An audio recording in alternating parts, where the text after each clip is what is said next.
Hi friends, మీకు తెలుసా పలకరించడానికి మరో మనిషి తోడు లేక, అసలు అక్కడ మరో మనిషి లేక తనకు తానే సంవత్సరాల తరబడి ఒంటరిగా ఉంటూ ఒక్కడే బ్రతకాల్సి రావడం ఎంత విషాదమో ఆలోచించండి.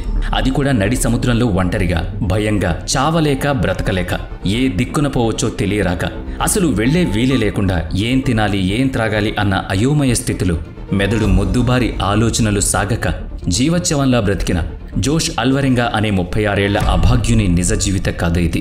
చాలా ఇంట్రెస్టింగ్గా ఉండబోతుంది. వీడియోని ఎక్కడ స్కిప్ చేయకుండా పూర్తిగా చూడండి. నీడ లేదు, నిలబడ్డానికి నేల లేదు, చుట్టూ నిశ్శబ్దం. ప్రమాదకరమైన సముద్రంలో చావు ఎప్పుడొస్తుందో చెప్పకుండానే తన చుట్టూనే తిరుగుతూ ఉన్నట్టు తెలియని గుబులు. అనుక్షణం తన రోదన తనకే తప్ప ఓదార్చే మరో స్వరం లేని భయంకరమైన ఒంటరితనంలో పాడైపోయిన ఒక చేపల పడవ మాత్రమే అతడికి నేస్తం. చేపల వేట కోసం వెళ్లిన ఇద్దరిలో ఒకరు 4 నెలలకు ఊపిరి వదిలేస్తే ఆ తర్వాత ఒక్కడే బ్రతికాడు. అది 2012 నవంబర్ 18 మెక్సికో దక్షిణ తీరంలోని చిన్న గ్రామం. దాని పేరు పీజీ జపాన్. సూర్యుడు సముద్రంలోంచి పైకి వచ్చి ఉదయిస్తున్న వేళ వాతావరణం చాలా సాధారణంగా ఉంది. తన చిన్నారి కూతురుతో సంతోషంగా జీవిస్తున్న జోష్ అల్వరింగాకి ఓ స్నేహితుడున్నాడు. 22 ఏళ్ల అతని పేరు ఎజిక్యూయల్ కార్డోబా. సముద్రంలో చేపలు పట్టి జీవనం సాగించే ఈ ఇద్దరు జతగా చేపల వేటకు వెళ్లాలనుకుంటారు. జోష్కి చేపలు పట్టడంలో మంచి అనుభవం ఉంది. ఎజిక్యూయల్ అందులో ఓనమాలు దిద్దుతున్నాడు. చేపలు పట్టడం, సంతలో అమ్మడం, వచ్చిన దాంతో సంతోషంగా జీవించడం అంతా బాగానే ఉంది. కానీ గడిచిన కొద్ది రోజులుగా చాలినన్ని చేపలు వలలో చిక్కడం లేదు. అందుకని వాళ్ళిద్దరూ ఆ రోజు సముద్రంలో మరికొంత లోతుకు వెళదామని అనుకున్నారు. పెద్ద చేపల్ని వేటాడి 4 రూపాయలు వెనకేసుకుందామనే ఆశ, మరికొంచెం సౌకర్యంగా జీవించొచ్చనే ఇచ్చ, చివరికి అది జీవితేచ్ఛనే ప్రశ్నార్థకంగా చేస్తుందని వాళ్ళు అనుకోలేదు. అసలు ఒకే ఒక్క రోజు కోసం వాళ్ళు ఎప్పుడూ వెళ్ళొచ్చినట్లు కాకుండా సముద్రంలో లోపలికంటూ వెళ్లారు.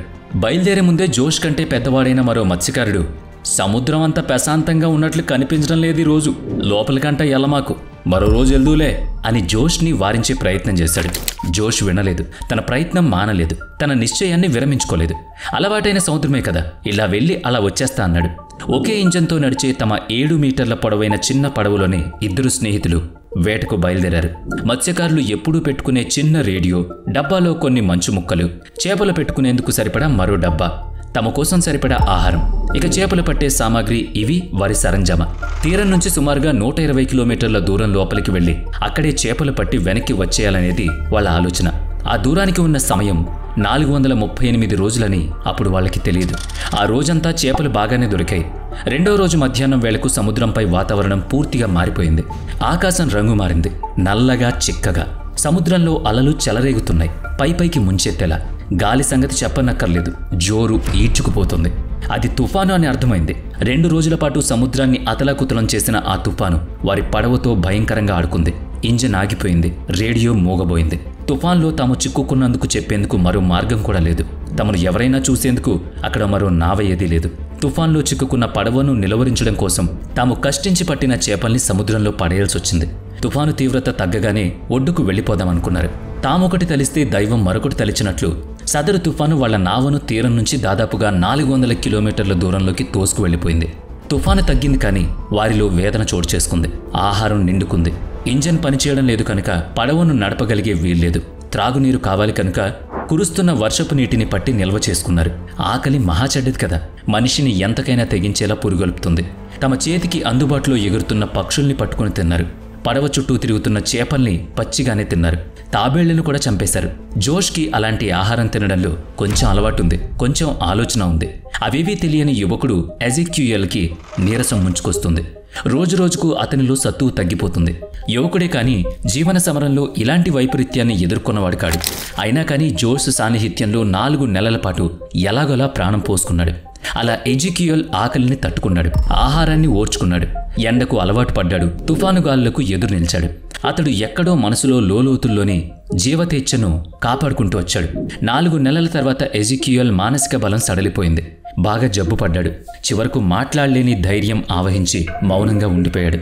మందు మాకు వేయడానికి వారి వద్ద ఏమీ లేవు. జోష్ తన మాటలతో అతనిలో ధైర్యాన్ని నింపేందుకు విఫల ప్రయత్నాలు చేస్తూ ఉండేవాడు. అవును, 4 నెలలు దాటే కొద్దీ రోజులకే ఎజిక్యూయల్ చివరి శ్వాస వదిలేశాడు. జోష్ తన స్నేహితుణ్ణి సముద్ర జలాలకు అర్పించేశాడు. చేసేదేం లేక ఎజిక్యూయల్కి తోడుగా జోష్ ఉన్నాడు ఇంతకాలం. ఇక ఇప్పుడు జోష్ తనకు తానే అయ్యాడు. పైకి ఆకాశం, చుట్టూ నీళ్లు, భయంకరమైన ఒంటరితనం, అంతే దారుణమైన ఎండ. ఇవి కాకుండా ఉన్నదల్లా జీవంత ప్రాణం. ఆ ఆశాదీపమే అతన్ని మరో 10 నెలలు ఊపిరితో నిలబెట్టింది. దారి తెన్నులేని ఆ సముద్రంలో తీరమెటో తెలియని ఆ స్థితిలో నీళ్లలోకి దూకి ఈదడం మాత్రం ఎంతసేపు చేయగలడు? అది కుదరదు. అలా చేసే వీలే ఉంటే ఇద్దరూ కలిసినప్పుడే చేస్తుండేవాళ్లు. చేపల వేటకు వెళ్లిన వాడిని అతని తలరాతే వేటాడుతుంది. తనకు అన్నదాత అయిన సముద్రం చేతనే తాను వేటాడబడుతున్నాడిప్పుడు. ఎప్పుడు నిద్రలోకి జారుకుంటున్నాడు ఏమో. మళ్లీ కళ్ళు తెరిచినప్పుడు మాత్రం తాను ఇంకా బ్రతికే ఉన్నానని గ్రహించుకున్నాడంతే. దయ చూపడానికి ఆ దేవుడు తప్ప ఎవ్వరూ లేరు. మరి ఆ దేవుడేమో నేరుగా అగుపడ్డు సాటి మానవుడి రూపంలో వచ్చి కాపాడుతాడేమో అనుకుందామా అంటే అది లేదు. ఈ పరీక్ష తన శరీరానికా తనలోని మనిషికా అన్నది ఆలోచించుకునేవాడు. ఇదంతా ఎందుకు, ఏం జరిగిందో చెప్పేస్తే సరిపోద్ది కదా అంటారా? అతను అన్ని రోజుల పాటు జీవించిన సంగతి చెప్పుకుంటాము అంటే ఆ తర్వాత అతన్ని ఎవరో కాపాడారనే కదా భావం. మరి ఇంతగా వివరించడం దేనికి అంటే జీవితంలో మహా భయంకరమైన సమస్యలతో పోరాడుతూ కూడా ఏదో ఒక నాటికి అన్నీ గట్టెక్కుతాయనే ఆశాభావ ధోరణి ఉండడం మనిషి కర్తవ్యం. ఫ్యాన్ గాలి అవ్వట్లేదు, ఏసీ లేదని గొడవపడే వాళ్లకు అసలు ఏ గాలి లేకుండా ఫుట్పాత్ పైనే ప్రశాంతంగా నిద్రపోగలిగిన వారికి కూడా ఉదాహరణగా చూపించొచ్చు. ఒంటి మీద ఒకటి, దండం మీద మరొకటి మాత్రమే దుస్తులు ఉన్న వ్యక్తి వాళ్ళ జీవితాలకు చూపించొచ్చు. సౌకర్యాలు లేవని కొట్లాడుకునే వాళ్ళకి కూడా ఇలాంటి వాళ్ళ జీవితాలు ఒక ఉదాహరణ. ఇక జోష్ మానసికంగా కృంగిన ప్రతిసారి అతని కూతురే అతని మనసులోకి చొచ్చుకొచ్చేది. తన కోసం రమ్మని చెప్పేది. ఆ చిట్టి తల్లి ఆలోచనలే జోష్ని మెలకువపరిచేవి. పగటి ఎండ శరీరం కాలి కమిలిపోయింది. రాత్రిపూట చలికి ఎముకలు విరిగిపోయాయి. తినడానికి తిండి లేదు, త్రాగడానికి మాత్రం కలుషిత నీరు. ఆ ఒంటరితనం మనిషిని ఛిద్రభ్రాంతికి గురిచేస్తుంది.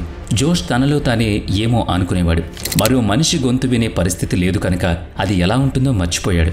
6 నెలల తర్వాత దూరంగా ఒక ఓడ కనిపించి జోష్లో లేని ఉత్సాహాన్ని, ఉద్వేగాన్ని కలిగించింది.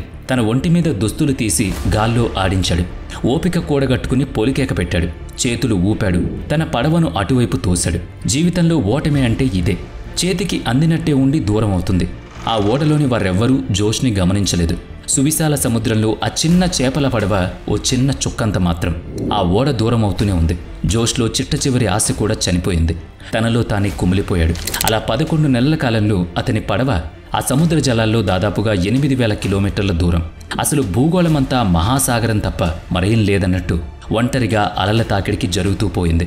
నిజానికి ఇప్పుడు జోష్ను ఎరిగిన వారు కూడా గుర్తించలేరు. ఎండి బక్క చిక్కి ఎముకలు తేలిన గూడు మీద చర్మపు పొర మాత్రమే ఉంది. పెదవులు పగిలి జుట్టు రాలి వడలిన శరీరంతో బ్రతికేయడానికి జోష్ అలవాటు పడ్డాడు. ఇది ఛిద్రమే. అలా 2014 జనవరి 30 నాడు నీళ్లలో కొట్టుకొచ్చిన ఎండు కొబ్బరికాయల్ని చూశాక భూభాగం తనకు సమీపంలోనే ఉంది అని అతని బుద్ధికి తోచింది. అది ఇంకా చైతన్యంతోనే ఉండడం కూడా విచిత్రమే. ఓపిక అన్నదే లేని జోష్ శరీరంలో కదలికొచ్చింది. తన పడవను అటువైపు తిప్పాడు. దూరంగా ఏదో ద్వీపం కనిపించింది. అవి మార్షల్ ఐలాండ్స్. ఇన్నాళ్ళు చావా బ్రతుక అని సవాలు విసురుతూ వచ్చిన తన ఆ చిన్న చేపల పడవ ఆ రోజు అతనికి జీవనౌక అయింది. బొందిలో ప్రాణం పోసింది.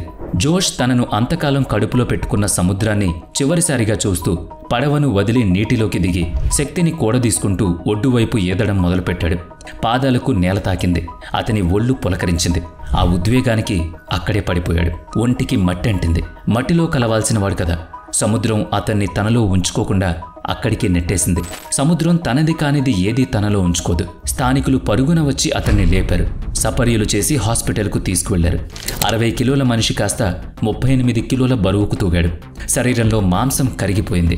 ఎముకల గూడు లాంటి జోష్ ఇప్పుడు మరణం మీద గెలిచినట్ట, జీవితాన్ని సాధించినట్ట ఆలోచించండి. 438 రోజుల పాటు సముద్రం మీద ఏకాకి జీవితం. ఏ ఆశ ఓదార్చలేని ఒంటరితనం అతడిని ఏమీ చేయలేక విడిచిపెట్టడం వెనుక అతనిలోని అంతర్గత పోరాటమే కారణం కావచ్చా? జీవితేచ్ఛ మాత్రమే అతన్ని కాపాడిందా? జీవం పుట్టుక సముద్రంలోనే అని శాస్త్రం చెప్పింది. ఇప్పుడు జోష్లో జీవం నిలిపి ఆ సముద్రం అతడికే కాదు, అతని చరిత్ర తెలుసుకున్నాక మనకు నేర్పిన పాఠం ఏంటో మీకు చెప్తే బాగుంటుంది. ఇవి ప్రశ్నలుగా కనిపిస్తున్నప్పటికీ మనిషికి మరో మనిషి ద్వారా ప్రకృతి నేర్పిస్తున్న జీవిత సత్యాలివి. ముక్కలైపోయిన మనసును తిరిగి జోడించుకుంటూ ఒడ్డుకు చేరిన జోష్ను అతని కూతురు కలుసుకున్నాక వాళ్ళు ఏం ఊసులు చెప్పుకుని ఉంటారో ఊహించండి. ఇక్కడ చెప్పండి, జీవితం అంటే ప్రతి క్షణం జీవించటానికేనని చెప్పిన కవి జోష్ నిజ జీవిత గాథను గమనించే ఉంటారు కదా. మరి జోష్ జీవితం గురించి మీరే కవిత చెప్పగలరు? కామెంట్ చేయండి. వీడియో నచ్చితే లైక్ చేయండి, షేర్ చేయండి.